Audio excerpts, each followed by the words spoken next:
Hello everyone, welcome to Economics. How are you all doing? I hope you all are doing good. Today I brought for you all May June 2025 9708 variant 33. Let's see what this paper has brought for us today. Moving forward, MCQ number 1.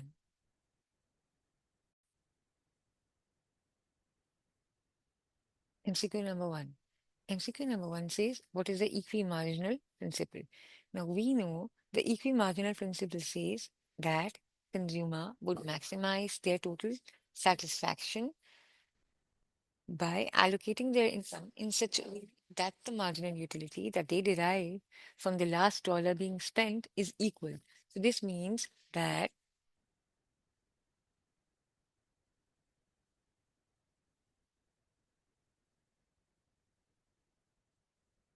marginal utility of good X upon price of X should be equal to marginal utility of good Y upon price of Y. Now, keeping this thing in mind, you tell me what would be the correct option. Option A says as consumption of a product increases, the satisfaction from consumption of the product decreases by an equal amount. This could not be because this is talking about diminishing marginal utility. So we'll chop this off. B says consumers maximize utility by their marginal valuation for each product consumed is the same. This is the correct answer. So for MCQ number 1, we'll shade in B as the correct answer. Moving forward, MCQ number 2. MCQ number 2 displays us the cost in the revenue curves for a natural monopoly. They display us average cost curve, marginal cost curve, average revenue, and marginal revenue. And they're saying which statement is correct. Now, if you look at the options, they're talking about allocative efficiency and they're talking about productive efficiency. So now, whenever we are talking about allocative efficiency, we know allocative efficiency would be achieved where price is equal to marginal cost. So keeping this thing in mind, let's determine which place would it be.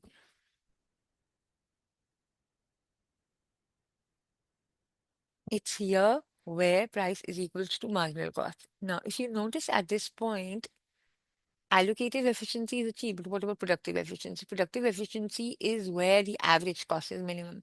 But at this position, P3, Q3, average cost is not minimum because if you look at the average cost curve, it's still rising at this position. So this means that we are going to be selecting option C. That means at P3Q3, there exists allocated efficiency, but productive efficiency is not achieved. So we'll shade in C for MCQ number 2 as the correct response. I hope you've understood. Moving forward, MCQ number 3. MCQ number 3 talks about the budget line. They're saying what will not affect the budget line of the individual consumer. Now notice the shift of the budget line is being caused by changes in income and by changes in the prices of the goods, but not the preferences. So the individual preferences would determine which point on the budget line would the consumer prefer, but they would not bring any shifts in the budget line, right? So what would not cause changes in the budget line? The individual preferences for various goods. So it has to be option A. Moving forward, MCQ number 4. MCQ number 4 is displaying marginal private cost, marginal private benefit. Now they're saying initially the consumers estimated the MPC to be MPC 1 and MPC private benefit to be 1. So we were somewhere here. But this position was overestimated. That means the consumers, they are saying they realize that they have underestimated the MPC. So the marginal private cost was underestimated. That means the private cost had to be higher than this. So this means we had to be on the MPC2. So if we were to be on the MPC2, keeping the marginal private benefits on the same curve, this means we should have been at a position of Q3.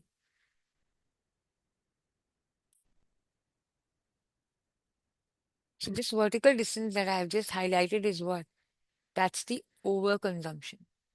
So Q1, Q3 is the overconsumption by the consumers. So we'll shade in C for MCQ number 4, which says the consumer overconsumes the product by the difference of Q1 and Q3. Hope you've understood. MCQ number 5. MCQ number 5 says, what is an internal economy of scale? Now, notice internal economies of scale are achieved within the firm as the firm grows. So, if you look at the options, efficient local transport networks, that's external economies of scale. Improve access to spare parts as a result of industry growth. Again, that's external economies of scale. D says the training of skilled labor at a college financed by local firms. Again, that's an external economy of scale. It's option C, where the lower risk from supplying a wide range of customers. By supplying a wide range of customers, you're mitigating your risk and you are growing internally.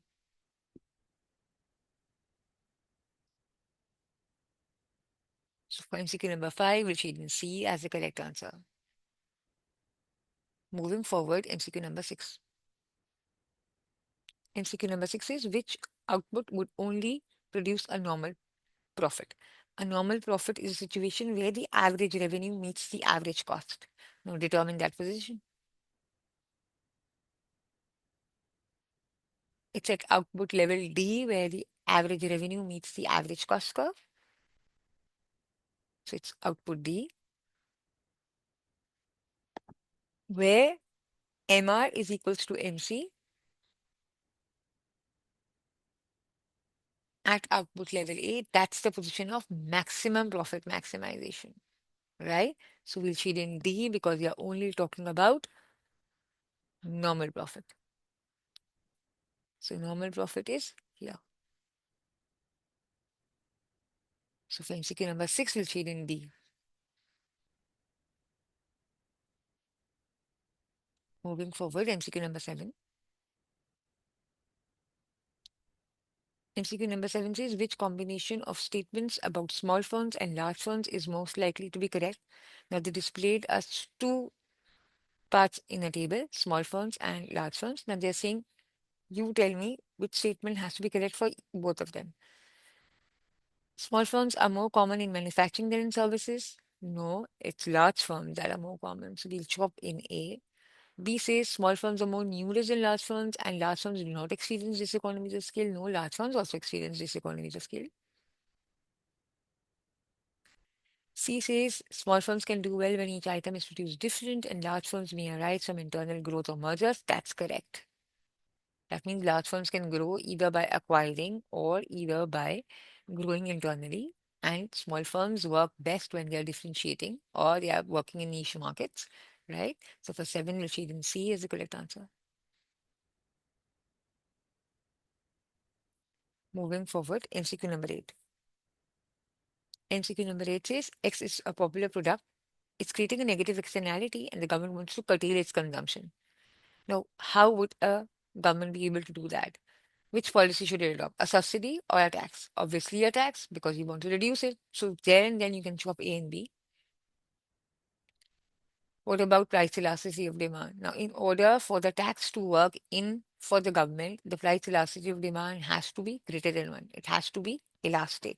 So, we'll shade in C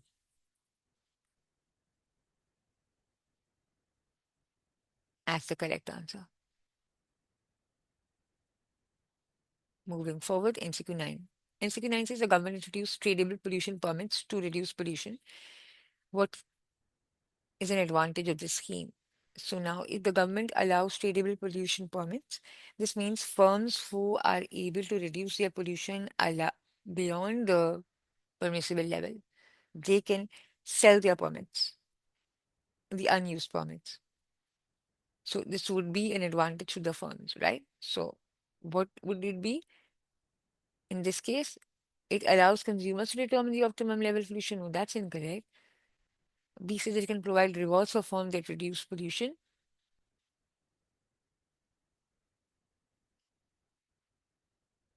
That's correct. Because it can provide for firms that reduce pollution. It provides them an incentive to be environmental friendly. So for 9, we'll shade in B as the correct answer.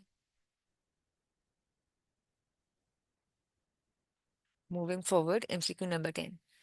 MCQ number 10 says to reduce the traffic congestion, the government was trying to build a new highway, but instead of the congestion being reduced, the congestion worsened when the private cars were being used by the citizens.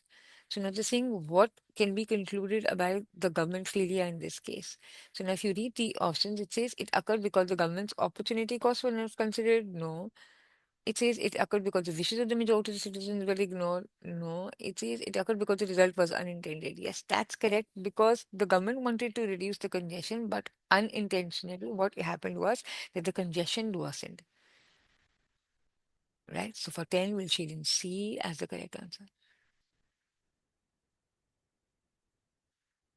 Moving forward, MCQ 11. 11 says, what could result in an individual being caught in the poverty trap if their income increases? So now, what happens when we are talking about a poverty trap? A poverty trap occurs when the income increases, but what happens is that means tested benefit reduces, right? And or the individual pays more tax. So then it provides little incentive for the workers to work more because they experience a fall in their disposable income. So, keeping this thing in mind, what happens if the individual is there in the poverty trap? The benefit payments are means tested, right? So, for 11, we should in B as the correct answer.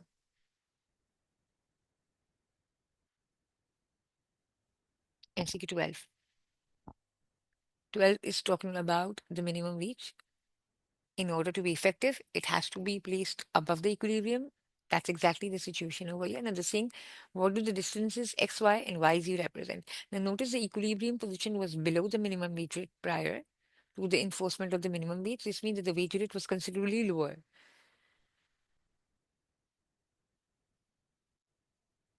But now, what happened when the minimum wage was imposed, the employees reduced their employment level. By how much?